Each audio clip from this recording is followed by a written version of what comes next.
Ladies hair loss बद्दल खूप panic करतात. त्या वीक असतात म्हणून नाही, त्या पॅनिक करतात कारण हेअर लॉस त्यांना लवकर दिसतो आणि त्याला जास्त डीपली फील करतात. आणि पुष्कळदा त्यांना याच्यासाठी त्यांचं काही मेडिकल एक्सप्लेनेशन पण कोणी सांगत नाही.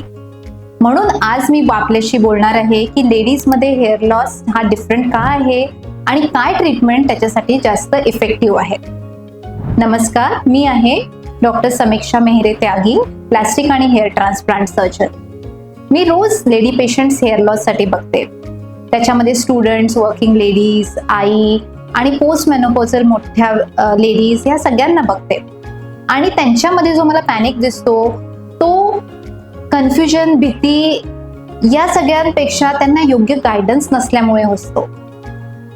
लेडीजमध्ये हेअर लॉस म्हणजे फक्त हेअर लॉस नसतो, ही त्यांची आयडेंटिटी आहे, त्यांचा कॉन्फिडन्स आहे, त्यांची सेल्फ इमेज या सगळ्यांशी जोडलेला असतो. जेव्हा एखादी लेडी हेअर लॉस तिला लक्षात येतो तेव्हा तो तिच्यासाठी कॉस्मेटिक प्रॉब्लेम नसतो, पण ती त्याला पर्सनली ॲज अ लेडी म्हणून फील करते. जेंट्समध्ये ही गोष्ट फार सिंपल आहे. त्यांचा जो हेअर लॉस आहे हा फार कॉमनली दिसतो, एका पॅटर्नमध्ये दिसतो. पण जेव्हा लेडीजमध्ये हेअर लॉस असतो तो त्यांना ॲक्च्युली खूप शांतपणे आणि हळूहळू होणारा हेअर लॉस असतो आणि त्याच्यामुळे त्यांच्यामध्ये जास्त पॅनिक असतो. लेडीजमध्ये हेअर लॉस चे जे सायन्स आहेत ते त्यांना फार लवकर दिसायला लागतात. त्यांना दिसतं की त्यांची जी पार्टिंग आहे ती खूप जास्त स्प्रेड झाली आहे किंवा वाईट झाली आहे. त्यांची जी वेणी आहे ती पातळ झाली आहे.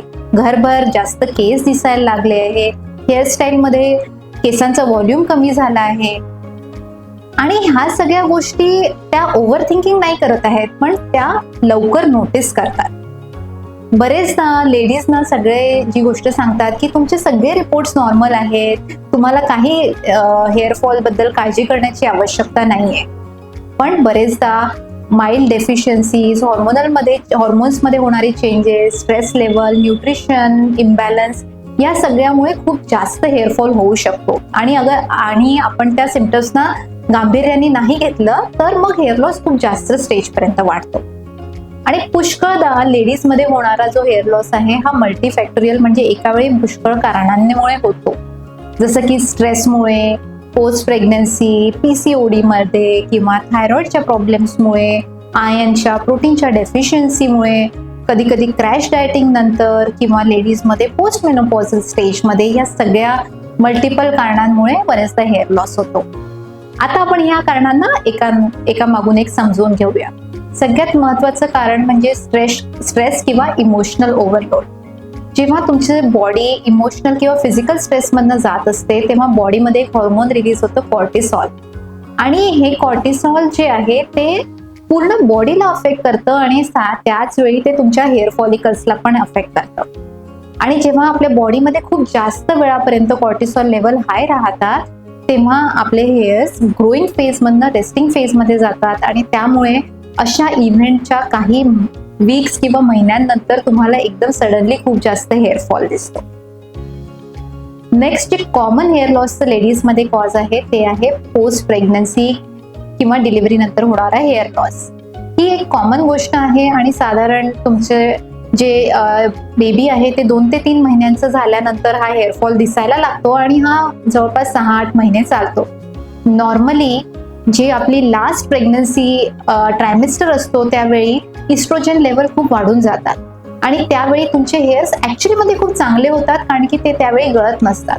पण जेव्हा डिलिव्हरी नंतर इस्ट्रोजन लेवल एकदम कमी होतात त्यावेळी हे जे केस आहेत ते सडनली हेअर शेडिंग फेजमध्ये किंवा हेअर लॉसच्या फेजमध्ये जातात.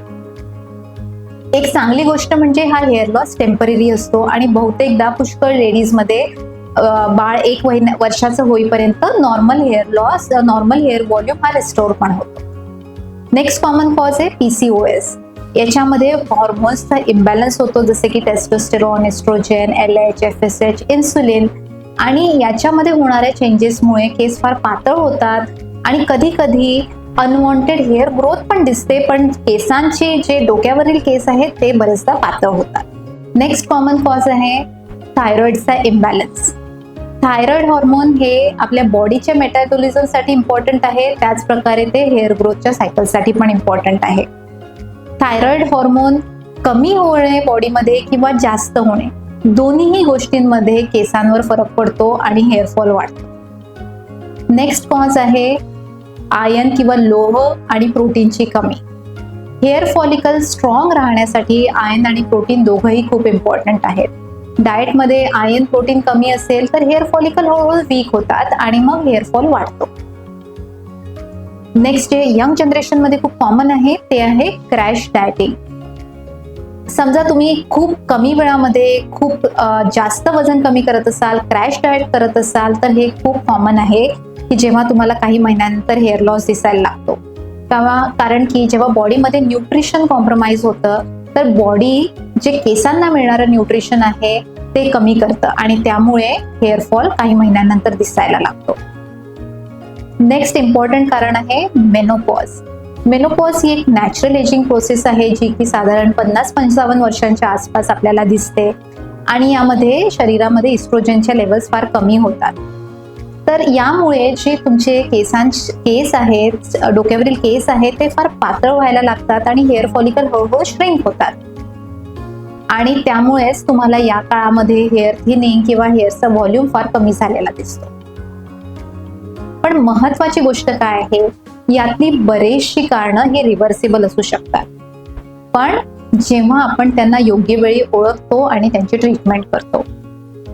बरेचदा मी बघते की लेडीज काही गोष्टी फार चुकीच्या करतात, ती म्हणजे हेअर लॉसची ट्रीटमेंट फार लवकर बंद करतात. सुरुवातीच्या महिन्यात, काही दिवसांमध्ये किंवा महिन्यामध्ये समजा तुम्ही ट्रीटमेंट बंद कराल तर तुम्हाला व्यवस्थित हेअर लॉस ट्रीटमेंटचा रिझल्ट दिसणारच नाही, कारण की योग्य रिझल्ट दिसण्यासाठी कमीत कमी 6 ते 8 महिन्यांची ट्रीटमेंट फार आवश्यक आहे.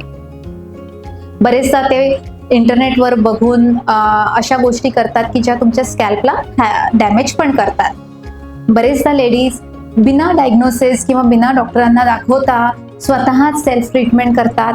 ते पण तुमच्या केसांसाठी फार योग्य गोष्ट नाही आहे.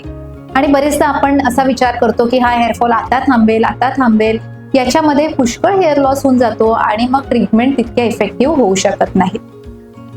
म्हणून मी एक गोष्ट अगदी स्पष्टपणे सांगू इच्छिते की लेडीज मधला हेअरफॉल हा खूप जास्त मॅनेजेबल असतो, पण जेव्हा तुम्ही त्याला अर्ली स्टेजमध्ये त्याची ट्रीटमेंट सुरू करता. आमच्या प्रॅक्टिसमध्ये आम्ही नेहमीच बघतो की प्रॉपर ट्रीटमेंटमुळे तुमचे गळलेले केस पुन्हा येऊ शकतात, त्यांची डेन्सिटी म्हणजे त्यांची घनता सुधारू शकते आणि कुठे थिनिंग एरियाज झाले असतील किंवा बॉल्ड पॅचेस झाले असेल तर ते कव्हर होऊ शकतात. आणि लेडीज या जेंट्सपेक्षा ट्रीटमेंटला खूप चांगला रिस्पॉन्स देतात. बरेचदा कुठल्या इंटरव्हेन्शन किंवा ट्रीटमेंट, सर्जरी यांची सुद्धा आवश्यकता नसते, पण नोटिसेबल ट्रीटमेंट रिझल्ट दिसण्यासाठी 6-8 महिन्याची ट्रीटमेंट आवश्यक आहे आणि अर्ली ट्रीटमेंट स्टार्ट केली तर खूप चांगले रिझल्ट्स असतात. जर तुम्हाला हेअर लॉस होतो आहे सध्या तर काही गोष्टी ज्या खूप इम्पॉर्टंट आहे की स्वतः सेल्फ डायग्नोसिस करू नका, इतरांशी तुलना करू नका आणि खूप ॲडव्हान्स स्टेज होण्याची वाट बघू नका. प्रॉपर इव्हॅल्युएशन करून लवकर ट्रीटमेंट सुरू करा. हेअर लॉस ही तुमच्या बॉडीचा एक सिग्नल आहे, त्याला तुम्ही योग्य वेळी पकडलं तर तुम्हाला खूप चांगला रिस्पॉन्स मिळेल. हेअर लॉस, लेडीज मधील हेअर लॉस हा त्यांच्या पॅनिकमुळे नसतो किंवा त्या इमोशनल आहे म्हणून नाही आहे. जर तुम्ही त्याच्या मागले कारण समजून घेतले आणि त्याची योग्य सायन्स बेस्ड ट्रीटमेंट केली तर हा पॅनिक पण तुम्ही कंट्रोल करू शकता. तुम्हाला असंच सायंटिफिक आणि हेअर रिलेटेड इन्फॉर्मेशन हवी असेल तर या चॅनलला नक्की सबस्क्राईब करा. थँक्यू.